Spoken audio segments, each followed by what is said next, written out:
quelle est votre idée, vous, sur le vin biologique? Est-ce que vous êtes, vous, en culture raisonnée au domaine?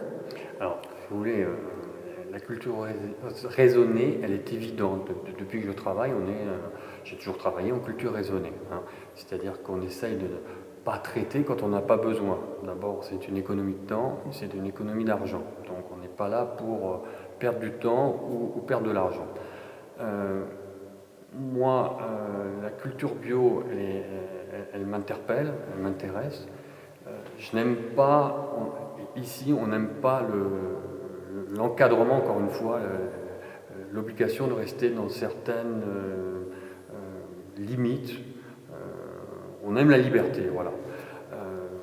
Tout en respectant. La Corse est un peu connue pour ça.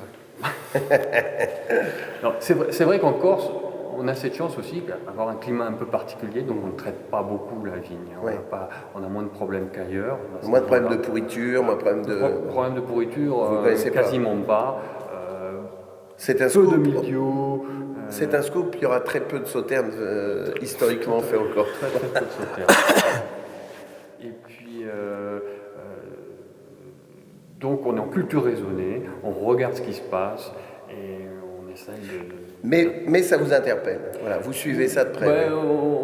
Ça m'interpelle en tant que citoyen, On est citoyen du XXe et XXIe siècle, donc on regarde ce qui se passe, on ne cherche pas à faire n'importe quoi, on n'a jamais fait n'importe quoi.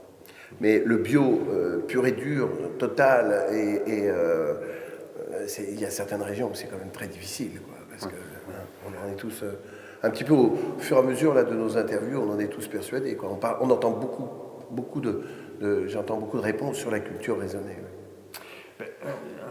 Encore une fois, le bio, on peut aussi se poser les questions de l'empreinte carbone. Il y a un ensemble à faire, il y a un ensemble à réfléchir. Souvent, on schématise un peu trop ce qui se passe au niveau du bio. C'est compliqué. Je crois qu'il faut être respectueux. Il faut être respectueux de la matière, de l'environnement, etc.